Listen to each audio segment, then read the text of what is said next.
হাইকোর্টের রায়কে চ্যালেঞ্জ করছে এবার সংগ্রামী যৌথ মঞ্চ। সুপ্রিম কোর্টে যাচ্ছে তারা। মেধার ভিত্তিতে যোগ্য চাকরিজীবীরা চাকরি হারিয়েছেন। পথে নেমেই আন্দোলনের পাশাপাশি আইনি লড়াই চলবে বলে হুঁশিয়ারি সংগ্রামী যৌথ মঞ্চের।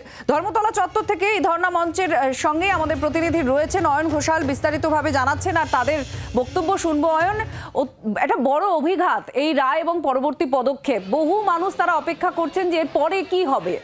এই যৌথ মঞ্চ তারা এবার বলছেন যে সুপ্রিম কোর্টে তারাও যাবেন, চ্যালেঞ্জ করছেন। তাদের চিন্তা ভাবনা কি আর তাদের গ্রাউন্ডই বা কি এক্ষেত্রে?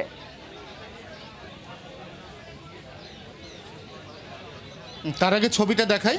এই মুহূর্তে শহীদ মিনারের পাদদেশে অর্থাৎ সংগ্রামী যৌথ মঞ্চ, যেখানে একই সঙ্গে চাকরিজীবী এবং চাকরি প্রার্থী তাদের বিভিন্ন দাবি দেওয়া নিয়ে আজ 451 দিন ধরে অবস্থান বিক্ষোভে বসেছে।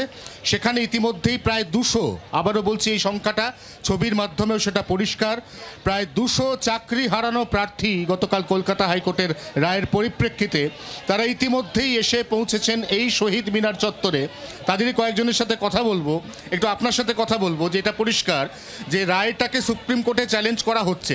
সেটা সংগ্রামী যৌথ মঞ্চই করুক, সেটা এসএসসি করুক, সেটা রাজ্য সরকারই করুক।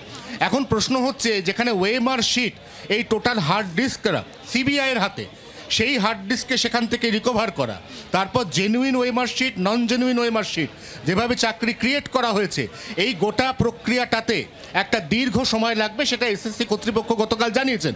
তাহলে আপনারা এই নতুন যে প্রক্রিয়া, এই যে মুভমেন্ট, এটা নিয়ে কতটা আশাবাদ?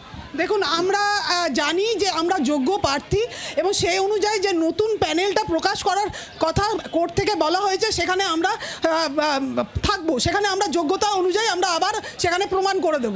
কিন্তু কালকে যে রায়টা দেওয়া হয়েছে সেখানে বলা হয়েছে যে পুরো 25,000 সামথিং পুরো বাতিল। এই বাতিলের ফলে কি হয়েছে, মুড়ি মুড়কি সমান হয়ে গেছে, যোগ্য অযোগ্য সমান হয়ে গেছে। আমরা যোগ্য হয়ে এই জ্বালাটা এই কদিনে, যতদিন না আপনি কবে জয়েন করেছেন? আমি 2019 সালে। কোন স্কুলে? আমি চণ্ডীপুর রাংছাড়া হাই স্কুলে। থাকেন কোথায়? আমি থাকি সল্টলেকে। Chanditala, Chandipur Rangchhara high school. এবার কি করবেন? সবথেকে রেলিভেন্ট প্রশ্ন, সংসার চলবে কি? হ্যাঁ, অবশ্যই। অনেকেই এখানে আছে যে পরিবারে একজনই হচ্ছে কি এরকম স্কুলের চাকরিতে জয়েন করেছে, তার টাকাতেই সংসার চলে। হ্যাঁ, একটা দিশাহীন এবং দিশেহারা অবস্থা। সেই অবস্থার পরিপ্রেক্ষিতে এই মুহূর্তে শহীদ মিনারে সংগ্রামী যৌথ মঞ্চে যে ধর্ণা মঞ্চ, তার ঠিক সামনে আবারও দেখাতে চাইবো সেই ছবি ক্যামেরা বন্ধু দীপের মাধ্যমে। আরেকজন তিনি কথা বলতে চান খুব সংক্ষেপে, বলুন। আপনি এখনই বললেন ওএমআর সিটের কথা। আমাদের কিন্তু ওএমআর সিট পাবলিক করা হয়েছিল।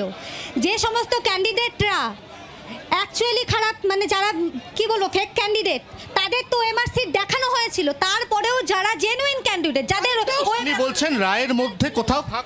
হ্যাঁ, অবশ্যই। ঠিক এই ফাঁকটাকে কেন্দ্র করে, এই ফাঁকের যে কথা, সেই কথাগুলোকে তুলে ধরে ইতিমধ্যে একাধিক ফোরাম থেকে সুপ্রিম কোর্টে মুভ করা হবে। একদিকে সংগ্রামী যৌথ মঞ্চ তারা কিছুক্ষণ আগে জানিয়ে দিয়েছেন তারা সুপ্রিম কোর্টে মুভ করছেন। রাজ্য সরকার, এসএসসি তারাও কালকে জানিয়েছে মুভ করছে।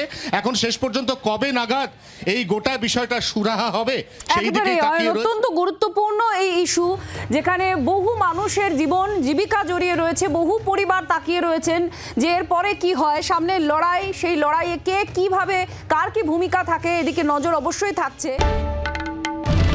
বাংলার আওয়াজ, বাঙালির আবেগ, জি 24 ঘন্টা।